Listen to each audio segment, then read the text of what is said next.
It seems as though it's almost a lock that CJ Stroud is going to be the first overall pick in this year's NFL draft. We've got the clip of Josh McCown dapping up him after his pro day, telling him that when he moves to Charlotte, that they'll have to find a court to play on, which that's pretty telling, not to mention the Underdog Fantasy video that he did breaking him down. A lot of attention to detail that they're talking about CJ Stroud, and you clearly tell that he is enamored with the talent that Stroud brings to the table. I have him ranked as my second overall quarterback, and I recognize why he deserves to be a top 5 pick, and even, I would argue, shouldn't go outside of the top 3.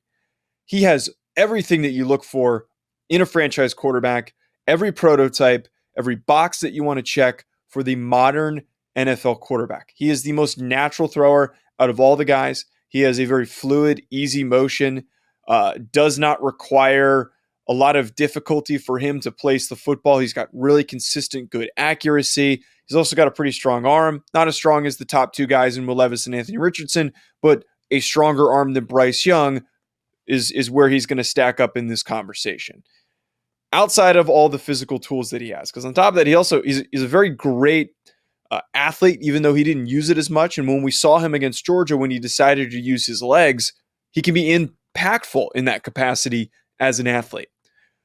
But with all those physical tools, the only reason why I have some slight hesitation on CJ Stroud is his decision making. Oftentimes we see with these Ohio State quarterbacks is that they come into the NFL, they're not really set up and prepared to deal with NFL offenses. And the reason why we talk about that, I'm not just going to sit here and hang on that.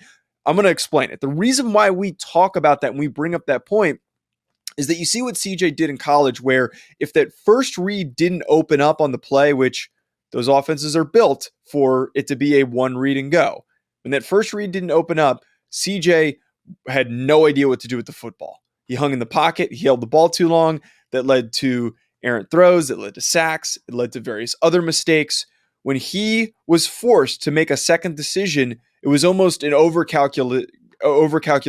It was almost a circumstance of where he had so many thoughts going on, he didn't know what to do with the ball. Frankly, with as good of an athlete as he was, I would have loved if he just escaped the pocket and picked up those extra yards with his legs, because he can move very, very well, which, again, we did not get enough of this year and don't have enough proof that he's able to do that.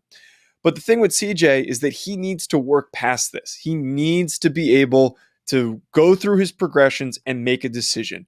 That, to me, is going to be so critical in his first season in the NFL, is if he can resolve that issue. Ultimately, I don't think he's a guy who needs to sit. I think that when you've got somebody who isn't used to having to go through their progressions and have to make those decisions and struggles with making those decisions, he needs to get more reps. He needs to go out, make the mistakes, get sacked, throw out of those sacks, get hit, until he figures out what he needs to do and make those proper decisions. But CJ Stroud is going to be a fantastic pro. He's probably going to be a Carolina Panther. And this Panthers roster right now, the way that we see it, and the way that I see it, is that it's got a lot of young talent. Their offensive line's underrated. They've got some pretty quality receivers despite them losing DJ Moore. But on defense, Matt Rule put together a very explosive young defense led by Brian Burns and also led by Derek Brown.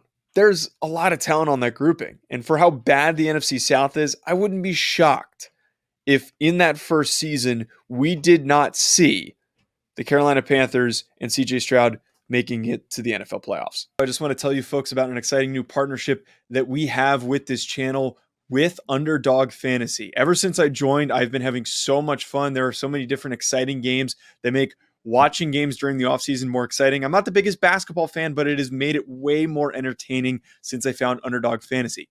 And my favorite game to play so far, which I think you should try out, is Pick'em.